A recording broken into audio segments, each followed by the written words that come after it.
नमस्कार दोस्तों, आप सभी का स्वागत है आपके अपने YouTube channel information bye Sonu Baghel में। तो दोस्तों, आज मैं आपको इस वीडियो में बताने वाला हूं अटल ई सेवा केंद्र के बारे में।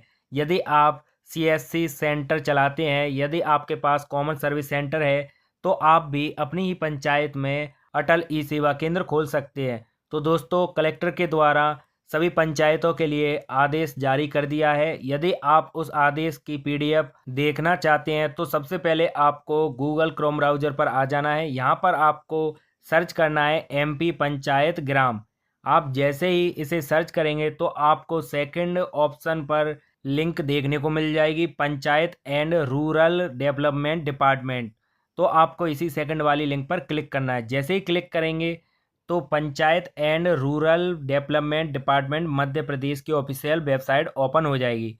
अब आपको यहाँ पर सर्कुलर पर आ जाना है। सर्कुलर में आपको इतने सारे पीडीएफ देखने को मिल जाएंगे। तो आपको लास्ट में 17/10/2025 का पीडीएफ देखने को मिल जाएगा, यानी यहाँ पर आदेश देखने को मिल जाएगा। प्रदेश की ग्राम पंचायतों में अटल ई सेवा केंद्र कॉमन सर्विस सेंटर के संचालन।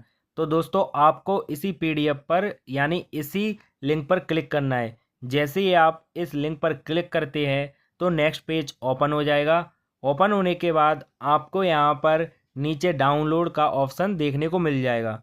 तो आपको इसी डाउनलोड वाले ऑप्शन पर क्लिक करना है। जैसे ही आप डाउनलोड करेंगे तो ये पीडीएफ ओपन हो जाएगी।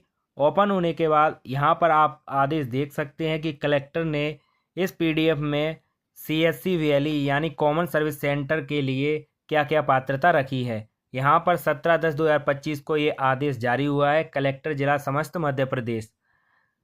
विषय: प्रदेश की ग्राम पंचायतों में अटल ई सेवा केंद्र कॉमन सर्विस सेंटर के संचालन एवं व्यवस्था बाबत।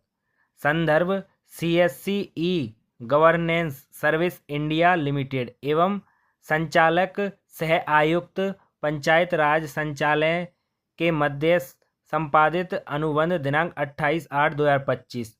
विषयांतर्गत लेख है कि प्रदेश की समस्त ग्राम पंचायतों में कॉमन सर्विस सेंटर केंद्रों के संचालन हेतु CSC e governance service India limited के साथ दिनांक 28/8/2025 को गैर वित्तीय अनुबंध संपादित किया गया है। नंबर 2, प्रदेश में इन कॉमन सर्विस सेंटर को अटल ई सेवा केंद्र कॉमन सर्विस सेंटर नाम दिए जाने का निर्णय शासन द्वारा लिया गया है। अर्थात प्रदेश में कॉमन सर्विस सेंटर को अटल ई सेवा केंद्र के नाम से जाना जाएगा।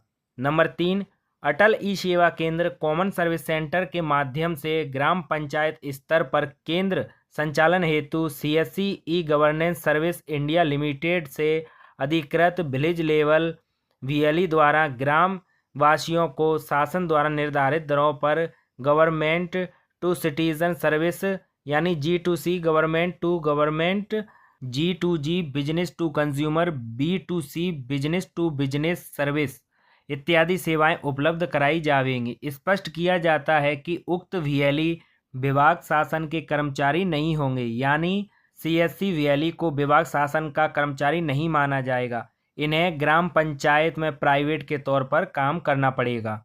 नंबर 4, अटल ई सेवा केंद्र यानी कॉमन सर्विस सेंटर के सुचारू संचालन हेतु संबंधित ग्राम पंचायत के पंचायत भवन, ई पंचायत कक्ष, अन्य शासकीय भवन में ग्राम पंचायत द्वारा स्थान उपलब्ध कराया जाएगा तथा पंचायत के विद्युत कनेक्शन से ही वीएलई को अटल ई सेवा केंद्र संचालन करने दिया जाएगा। अर्थात इस हेतु वीएलई को पंचायत भवन में निर्बाध प्रवेश की अनुमति होगी। संबंधित मुख्य कार्यालय अधिकारी जिला पंचायत उक्त व्यवस्था शीघ्र कराने की कार्यवाही करेंगे।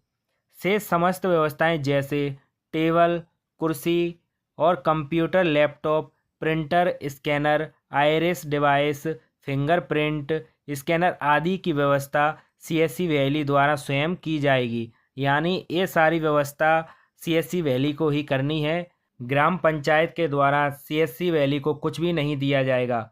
ये सभी व्यवस्था सीएससी वैली को अपने आप ही खुद से करनी है, जिसके लिए इन्हें किसी भी प्रकार की कोई राशि दे नहीं है।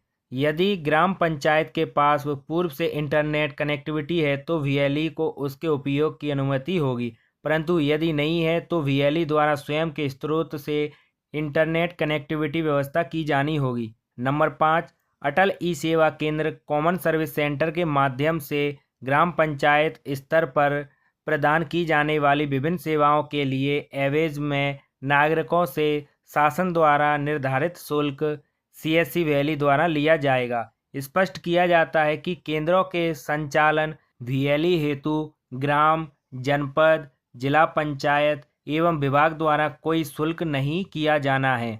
नंबर 6, अनुबंध की कंडिका 4.1 के अनुसार सीएससी वैली द्वारा 1 वर्ष पश्चात संबंधित ग्राम पंचायत के साथ बिजली का बिल तभी साझा किया जाएगा जब प्रति केंद्र प्रति माह आवेदनों की संख्या 500 से अधिक होगी। तभी सीएससी वैली द्वारा ग्राम पंचायत के साथ बिजली का बिल साझा किया जाएगा, नहीं तो ग्राम पंचायत का बिजली बिल साझा नहीं किया जाएगा। नंबर 7, यदि ग्राम पंचायत सीएससी वैली से डाटा प्रविष्टि, फोटोकॉपी या अन्य सहायता सेवाएं लिए जाने का निर्णय लेती है या ऐसे कार्य करवाती है जो शासन द्वारा निर्धारित दर अनुसार ग्राम पंचायत द्वारा वीएलई को कराए गए कार्य के देयक के आधार पर नियमानुसार भुगतान किया जा सकेगा। अतः ग्राम पंचायत स्तर पर संचालित होने वाले अटल ई सेवा केंद्र यानी कॉमन सर्विस सेंटर के प्रचार प्रसार एवं उक्तानुसार व्यवस्थाएं सुनिश्चित कराएं। अटल ई सेवा केंद्र कॉमन सर्विस सेंटर के संचालन से ग्राम पंचायत कार्यालय भी समय पर खुलना सुनिश्चित होगा तथा ग्रामीणों के सभी आवश्यक कार्य ग्राम पंचायत स्तर पर संपन्न हो सकेंगे। इस केंद्र के सफल क्रियान्वयन में आपके अनुश्रवण की महत्वपूर्ण भूमिका रहेगी। तो दोस्तों, यदि आप अपनी ही ग्राम पंचायत में अटल ई सेवा केंद्र के अंतर्गत काम करना चाहते हैं तो इसके लिए क्या क्या कार्य की ज़रूरत पड़ेगी और किस किस डॉक्यूमेंट्स की आपको ज़रूरत पड़ने वाली है। तो सबसे पहले आपको 100 रुपये का स्टाम्प पेपर बनवा लेना है।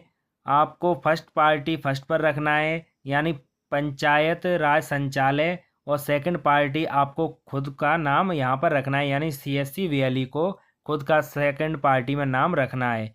इस 100 रुपये के स्टाम्प पेपर पर आपको जिला कार्यालय की सील और साइन करवा लेने हैं। तो दोस्तों, ग्राम पंचायत में अटल ई सेवा केंद्र के अंतर्गत ऐसे कौन से सीएससी वैली को काम करने का मौका मिलेगा? तो उस पंचायत में जितने भी सीएससी वैली है और जिस सीएससी वैली ने अपनी सीएससी आईडी से सबसे ज़्यादा ट्रांजैक्शन किए हैं तो उस सीएससी वैली को सबसे फर्स्ट पर काम करने का मौका मिलेगा। यदि वो सीएससी वैली काम नहीं करता है तो सेकंड वाले को चांस मिल सकता है। तो दोस्तों, ये चांस कैसे मिलेगा?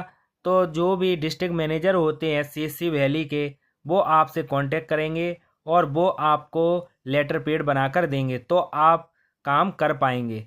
और इसके लिए सरकार के द्वारा सीएससी वैली को कोई भी सैलरी नहीं दी जाएगी। वो केवल वो ही रुपए ले सकता है ग्राहकों से जो सीएससी की आईडी से कटेंगे, उसके अलावा कोई अदर चार्ज नहीं ले सकता।